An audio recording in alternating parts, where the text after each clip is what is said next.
Day 12, welcome back. Hope you had a good break. We are going to delve straight into our second topic here, which is popular culture. And we are going to explore sitcoms as our focus study. Now, you will all receive a copy of this booklet on Tuesday. So if you're watching it now, you may not have a copy of it, although I will leave a bunch of copies in the library if you want to get started today.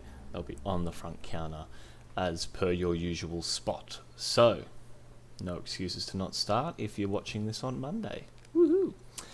Just a quick reminder of a few core processes. So, ensure that at the start of every lesson, whenever it is that you complete said lesson, that you are highlighting which lesson it is and that you are writing the date that you have done it. That is very, very important. Please make sure you do. If you don't, I will kick you out the butt and make sure that you do it. So save us both a little bit of time and trouble, and make sure you please do that for me.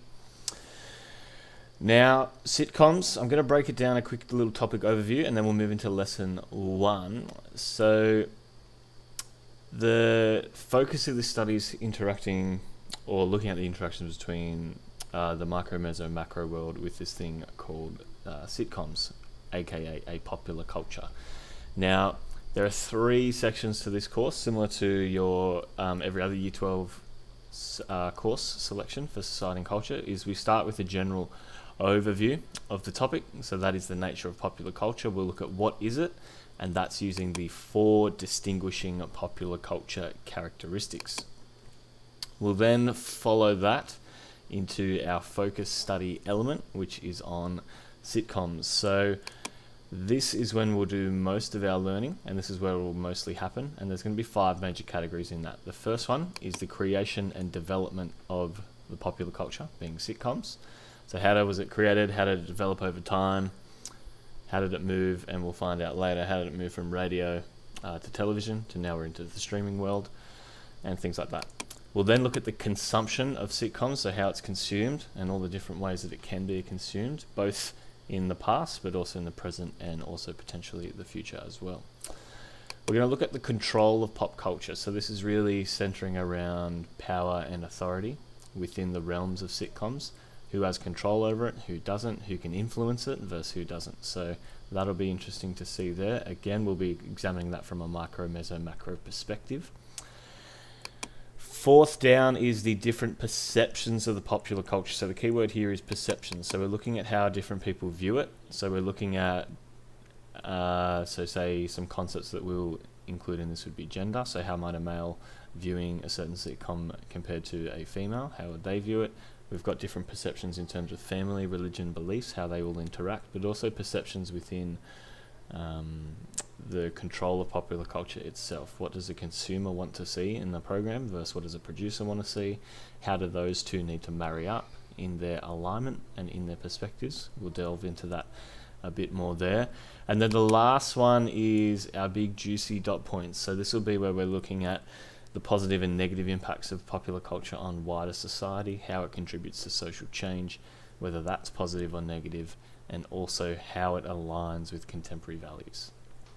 So that's the second part. The last part, or third part, is the near future. So similar to Saudi Arabia, we'll have a whole section on the near future, and this is where we'll applying what we've learnt and attempting to make predictions based off the current trends that we can see based on all the information we've studied up here, as well as looking at the likely changes, continuities, and impacts that may have.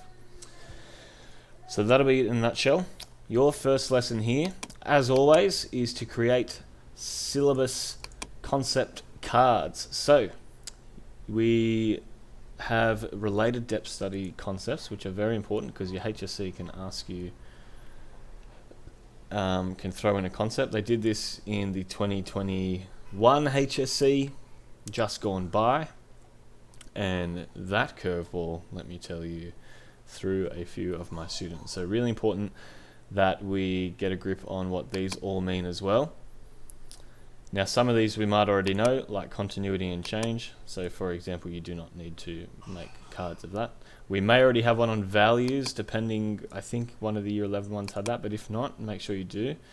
So these Fundamental and additional concepts are consistent throughout. The related depth study concepts are ones that are just relevant and applicable to sitcoms. So they are the ones that you will be making your concept cards about. To make it a bit easier for you, I've put it here. I may chuck on an extra 1 or 2 for you to put in, because it's a really good word to use that's not necessarily covered as a concept, but will definitely help boost some marks. So lesson 1 for today, you know the drill. Get the concept card, cross-check it with your syllabus glossary. Okay, don't go to the internet, because the internet's definition might be different from NESA's definition, and NESA only mark according to their definition. So when you see the word commodification, commercialization, commodity, commodity should be there. Let's add that right now. That won't be in your books. Make sure you add that there. That's an important one. Add commodity there as well. And so you'll be using it based off the syllabus glossary definitions there. That's it for me today. Have a good one. Study hard. Oh, whoops, I didn't end the video there. We'll try that again.